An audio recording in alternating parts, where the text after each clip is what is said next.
उनकी तरफ चलते हैं एंड देन हमारे सादिया जावेद साहिबा भी मौजूद होंगी जो कि सिंध गवर्नमेंट को रिप्रेजेंट करेंगे। साजिद, पहले ज़रा इसकी डिटेल्स बताइएगा, ये कैसे ऑपरेशन किया गया, कैसे उनको गिरफ्तार किया गया, कब से ये यहाँ पर काम कर रही थी और अभी तक क्या हुआ है?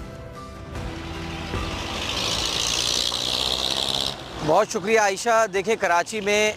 गुज़िश्ता रोज़ जो है वो गार्डन पुलिस स्टेशन से एक गिरफ्तारी शो की गई पुलिस की जानिब से, और पुलिस ने दावा किया कि मंशियात फरोशी के इल्ज़ाम में पुलिस ने एक खातून को गिरफ़्तार किया है, और ये खातून जो है वो इंतहाई मतलूब मुलज़िमा थी जो कि सालों से पुलिस के लिए छलावा बनी हुई थी। इस खातून के ख़िलाफ़ एक या दो नहीं बल्कि 10 मुकदमात का जो रिकॉर्ड था वो सामने आया, और ये तमाम तर मुकदमात कराची के पौश इलाकों में जो पुलिस स्टेशन वाक़ हैं, गिदरी, दरख्शा, डिफेंस, उन थानों के मुकदमात थे, और ये 2021-2022 के सालों के मुकदमात थे जो कि इस बात की निशानदेही कर रहे थे कि ये मुलज़िमा जो है वो कोई नई मंशियात फरोश खातून नहीं है, बल्कि सालों पुराना इसका क्रिमिनल रिकॉर्ड इस बात की गवाही दे रहा है कि ये सालों से इस मकरूह धंधे में जो है वो मुलव्विस है। इस हाई प्रोफाइल मुलज़िमा की गिरफ्तारी सामने आई, पुलिस ने इसको शो किया और पुलिस ने दावा किया कि इसके पास से गैरकानूनी असलहा, कुछ गोलियां बरामद हुई, और इसके अलावा कुछ ऐसे केमिकल्स जो है वो पुलिस ने बरामद करने का दावा किया जो कि मंशियात जो है वो मंशियात समझे जाते हैं या मंशियात की तैयारी में इस्तेमाल होते हैं। इसके अलावा मौलिक मंशियात जिसकी मालियत लाखों रुपए थी वो भी पुलिस ने इसके कब्जे से बरामद करने का दावा किया, और 2 मुकदमात का इंदराज जो है वो कराची के गार्डन पुलिस स्टेशन में किया गया। अब जो ये 2 नए मुकदमात दर्ज हुए थे, इसके तहत पुलिस ने इसको ज़ाब्ते के तहत जो है वो कोर्ट में पेश करना था और इसका रिमांड हासिल करना था ताकि मज़ीद तफ्तीश की जा सके और इस नेटवर्क के जो दीगर अरकान हैं, जो दीगर लोग हैं, एडिशन करता चलूं, मैं आपके इन फैक्ट्स की लिस्ट में थोड़ी सी एडिशन करता चलूं कि जब ये रिपोर्ट बाहर आई तो मीडिया के ऊपर वाइडली कोटेड तफ्तीश के बाद पहली तफ्तीश जब इसकी की गई और इसका इंटरव्यू लिया गया, जब पुलिस ने इसे सवाल जवाब किए तो पता चला कि 2 क्वालिटीज़ में कोकेन मोहतरमा जो है वो बेच रही हैं, एक 25,000 फ़ी ग्राम वाली और एक जो है वो 40,000 फ़ी ग्राम वाली। महंगाई बहुत हो चुकी है, पेट्रोल की कीमत काफ़ी ज़्यादा बढ़ चुकी है। मुझे ये बताते चलें कि ये जो जोश और जो एक वाइब है इनकी कि चौड़े कंधों के साथ चलते हुए बॉटल हाथ से हाथ में टॉस करते हुए जा रही हैं, और दूसरी तरफ हमें नज़र आता है कि अगर किसी रिक्शा ड्राइवर को पकड़ लिया जाए या किसी वैगन ड्राइवर को पकड़ लिया जाए तो मार मार के भूसा बना दिया जाता है। ये डिफरेंस हमें गिरफ्तारी में क्यों नज़र आ रहा है? जी देखिए, बिल्कुल ये जो इस मुलज़िमा का जो बेबाक अंदाज़ था, इसने कई सवालात और कई शकुक और शुबात को जन्म दिया है, और जिस तरह से वो आते अदालत में मूव कर रही थी, इससे जो है वो खासी चीज़ें जो है वो उन पर सवालिया निशान खड़े हो रहे हैं। इस वक्त सूरत हाल ये है कि चूँकि अब मुलज़िमा का जो रिमांड है वो तो पुलिस को नहीं मिला और उसे जुडिशल रिमांड पर जेल भेज दिया गया, और 14 रोज़ के बाद अदालत ने तफ्तीशी अफसर से इसका जो केस का चलान है वो तलब किया है। लेकिन जो पुलिस हुकाम है उन्होंने इस SOP की खिलाफ वर्जी का सख्ती से नोटिस भी लिया, और जो तमाम तर अमला इस मुलज़िमा को थाने से कोर्ट ले जाने का पाबंद था उसको मुअत्तल भी किया गया, और अब उनसे जो है वो इंक्वायरी भी शुरू कर दी गई है। एडिशनल IG कराची ने इस तमाम तर मामले के ऊपर, अब चूँकि ये एक हाई प्रोफाइल केस है और ये मुलज़िमा सालों से मुख्तलिफ़ अक़साम की मंशियात का नेटवर्क न सिर्फ ये कि चला रही है बल्कि कराची ही नहीं बल्कि वफाकी दारुल हुकूमत और जो दीगर शहर है मुल्क के, वहाँ पर भी तफ्तीशी हुकाम कहते हैं कि इस गुरोह के ताने बाने मिलते हैं, और इसका नेटवर्क मुल्क भर में जो है मुल्क के मुख्तलिफ बड़े शहरों में फैला हुआ है, और ख़ास तौर पर जो तालीम इदारों में तालीम हासिल करने वाले नौजवान। अच्छा मोनिस, क्योंकि आप फील्ड में मौजूद होते हैं तो एक चीज़ मैं आपसे पूछना चाहूँगी, इधर हम सादिया की तरफ जाते हैं, दैट इज़ कि क्या कोई ऐसे सोर्सेज मिले हैं या अब तक कोई ऐसी इत्तलात पहुँची है कि इनको किसी की सपोर्ट भी हासिल हो, कोई बासर लोग इनके पीछे मौजूद हों? क्योंकि जितना बड़ा नेटवर्क जितने सालों से ये चला रही थी और जिनका एटीट्यूड नज़र आ रहा है कि बगैर हथकड़ी के इनको जो है पेश किया जा रहा है, हाई प्रोफाइल अनफैथमेबल सिचुएशन जो है ना वो नज़र आ रही है यहाँ पर, समझ नहीं आ रहा कि हो क्या रहा है।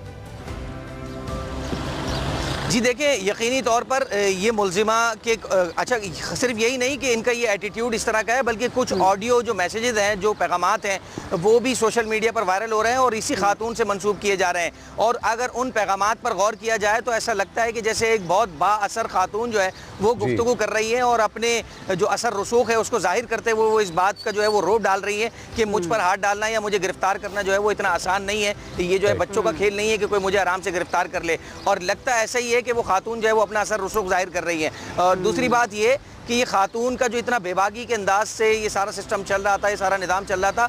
ज़राए हमें इस बात को कंफर्म करते हैं कि इस खातून ने अपने ही नाम से मंशियात का ब्रांड बना रखा था और इन्हीं के नाम से जो है वो मंशियात फरोख्त होती थी और सिर्फ एक किस्म की मंशियात नहीं, ये पॉइंट्स आपके बहुत वैलिड हैं। जितनी भी स्ट्रांग हो, गवर्नमेंट से स्ट्रांग नहीं हो सकती, इदारों से स्ट्रांग नहीं हो सकती। और ऐसा लग रहा है कि उनके जो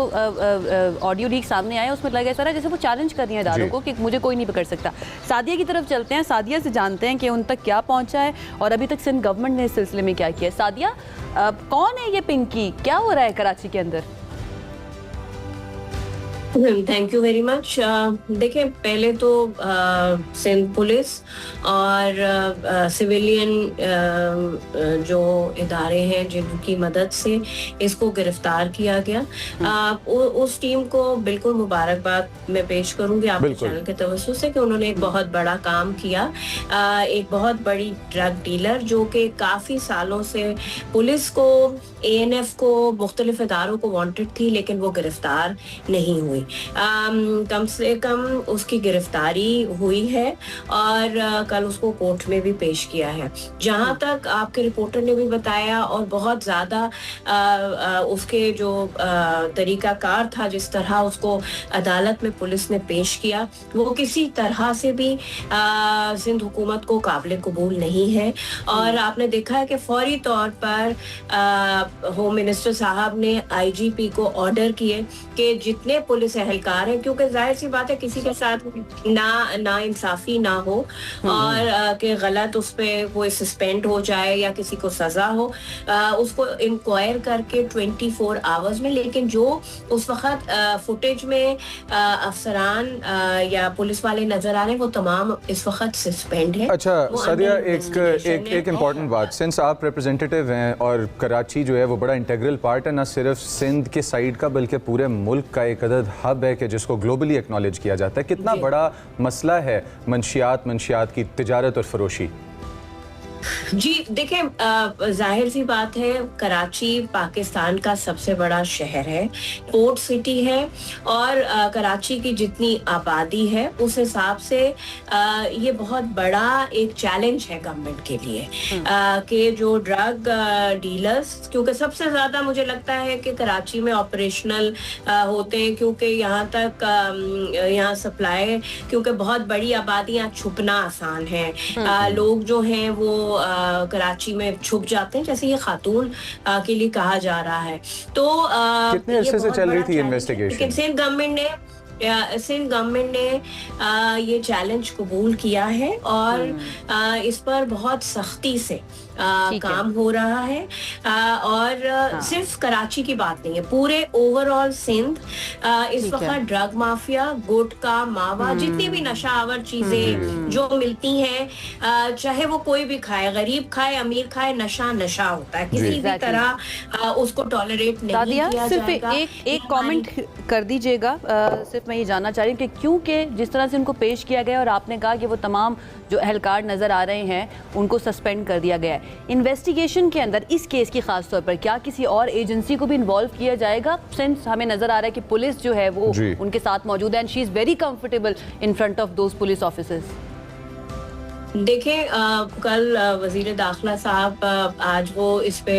जाहिर सी बात है अपनी टीम के साथ, लॉ डिपार्टमेंट के साथ डिस्कशन करेंगे। प्रपोज यही हुआ है कि वो JIT बनाएंगे जिसमें इंटेलिजेंस के ऑफिसर्स, ब्यूरोक्रेट, पुलिस के अफसरान जो हैं, ANF के अफसरान, उनको शामिल किया जाएगा जो इस खातून को इन्वेस्टिगेट करे, जो भी इसके हैंडलर्स, इसके फैसिलिएटर्स, सप्लायर्स, क्योंकि देखिए कराची में या सिंध में तो ड्रग्स ग्रो नहीं करती ना, बाहर से आ रही है, तो उन सबको जो है एंट्री एग्जिट पॉइंट्स के ऊपर भी क्या किया जा रहा है वो भी देखना पड़ेगा। एंड इट्स वेरी इंपॉर्टेंट क्योंकि दुनिया के कुछ ममालिक ऐसे हैं जहां पर बड़े बड़े कार्टल्स बन चुके हैं, कोलंबिया हो गया, मैक्सिको हो गया, और वहां पर इतनी ज्यादा वो असर रसूख रखते हैं कि गवर्नमेंट्स उनकी मर्जी से बनती बिगड़ती है। But Sadia, thank you so much, ये अच्छी खबर आपने दी है कि JIT बन जाएगी, क्योंकि साफ और शफाफ तहकीकात होना बड़ा जरूरी है इस मामले की। सादिया जावेद हमारे साथ मौजूद थे और उसके साथ साथ मोनिस साहब का भी बहुत शुक्रिया ज्वाइन करने के लिए। अब हम एक ब्रेक की तरफ जाते हैं और ब्रेक से वापस आएंगे तो और भी खबरें हमारे पास।